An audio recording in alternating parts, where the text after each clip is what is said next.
Om Swastiastu. Perkenalkan, kami dari kelompok 2, kami akan mempresentasikan materi tentang strategi operasi.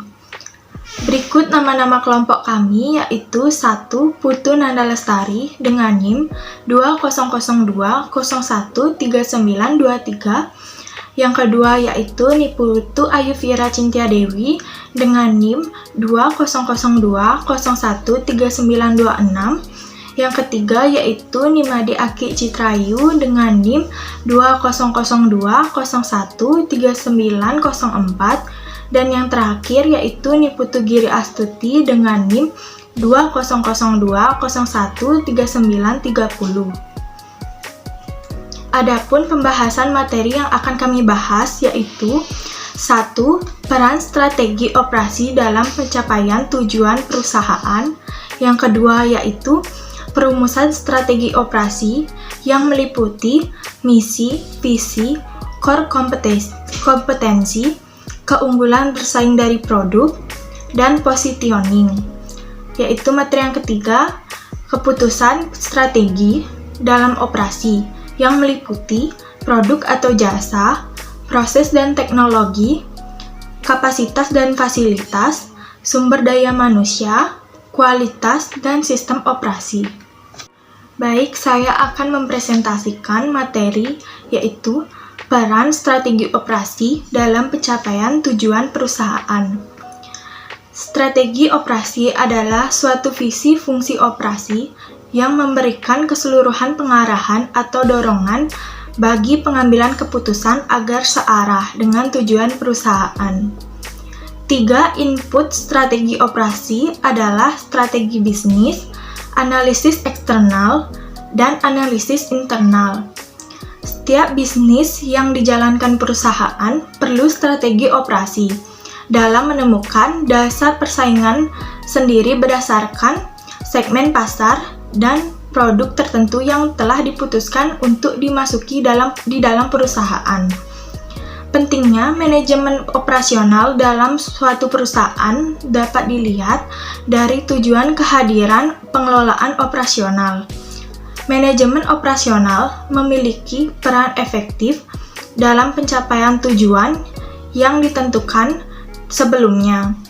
Dia memastikan bahwa semua aktivitas berjalan sesuai dengan rencana dengan terus memantau semua kerja dalam perusahaan.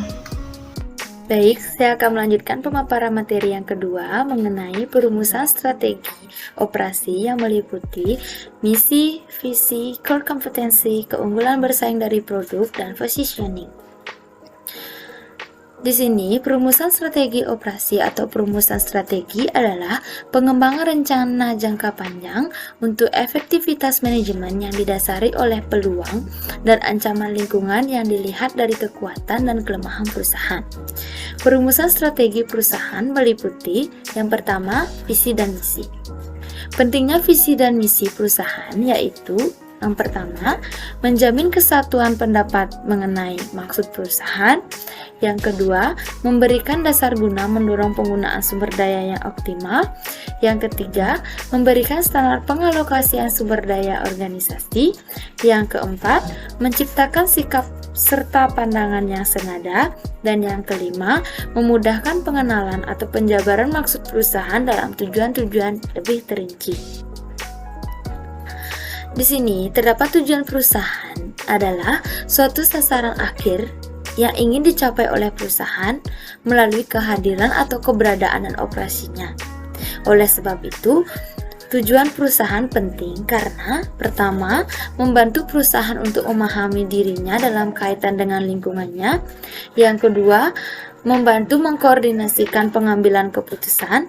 Yang ketiga, memberikan tolak ukur bagi penilaian perusahaan. Yang keempat, memperjelas sasaran perusahaan yang hendak dicapai. Selanjutnya, terdapat core competencies. Core competencies adalah keterampilan dan area pengetahuan yang secara bersama-sama digunakan oleh unit-unit bisnis dalam perusahaan dan merupakan hasil dari integrasi dan harmonisasi dari kompetensi setiap unit bisnis. Hal ini diwujudkan melalui komunikasi, keterlibatan dan komitmen yang kuat dari setiap anggota perusahaan untuk bekerja sama melewati batas-batas perusahaan. Selanjutnya ada keunggulan bersaing produk. Keunggulan bersaing produk sangatlah penting karena hal ini merupakan kapasitas dari sebuah perusahaan untuk dapat menciptakan posisi yang kuat di pasar.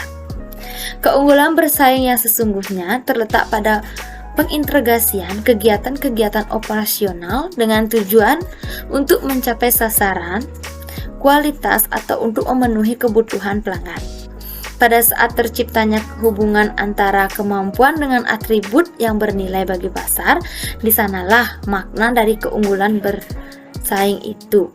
Tidak hanya menunjukkan kinerja yang lebih baik dibandingkan pesaing, keunggulan bersaing juga harus memberikan nilai yang sebenarnya bagi konsumen.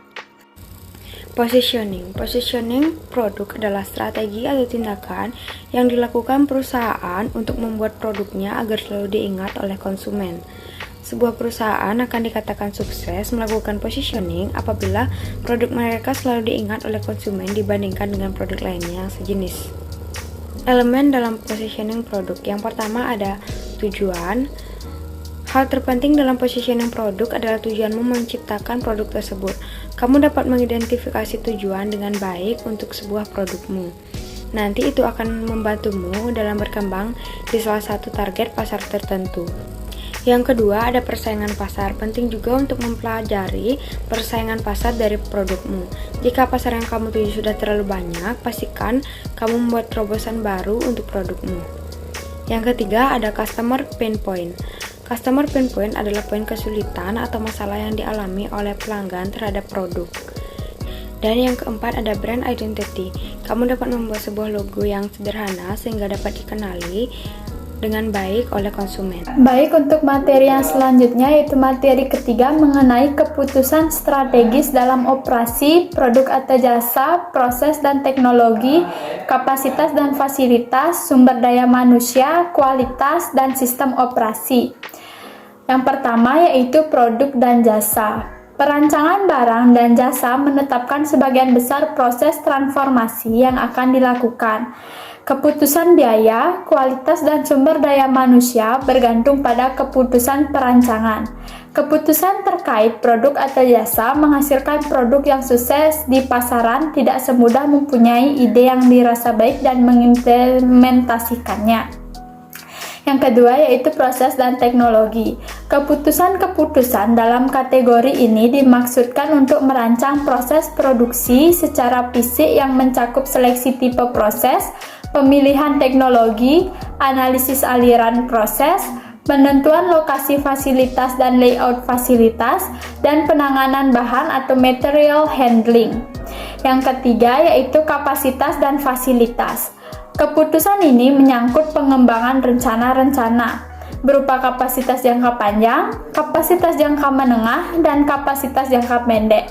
Kemudian keputusan-keputusan tentang forecasting, perencanaan fasilitas, perencanaan agregat, dan scheduling, dan keputusan-keputusan perencanaan dan pengawasan kapasitas lainnya.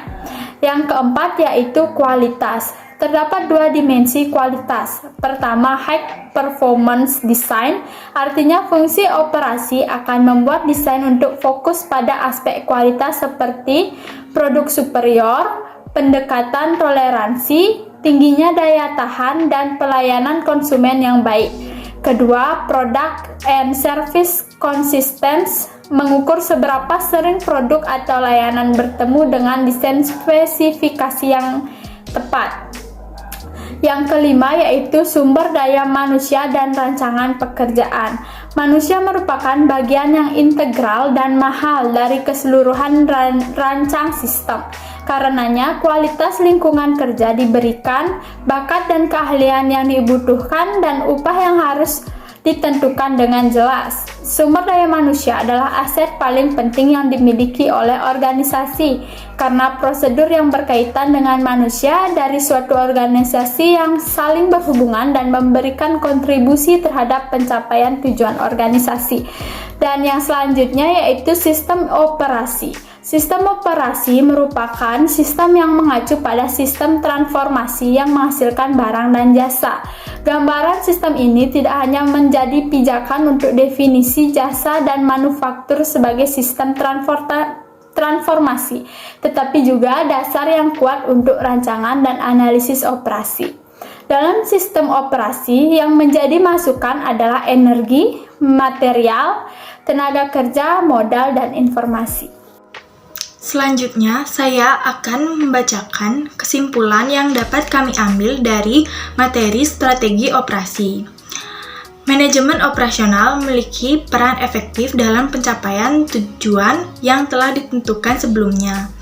Dia memastikan bahwa semua aktivitas berjalan sesuai dengan rencana dengan terus memantau semua pekerja dalam perusahaan.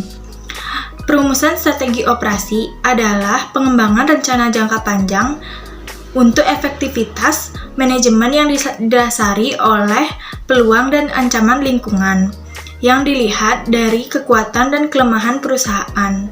Perumusan strategi perusahaan meliputi 1. Visi dan misi, 2. Core kompetensi, 3. Keunggulan bersaing produk, 4. Positioning.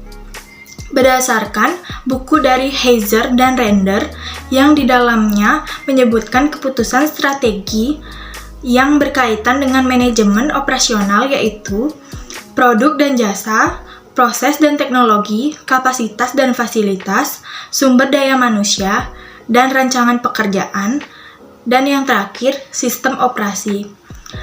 Sekian presentasi dari kelompok kami ucapkan terima kasih. Om Santi Santi Santi Om.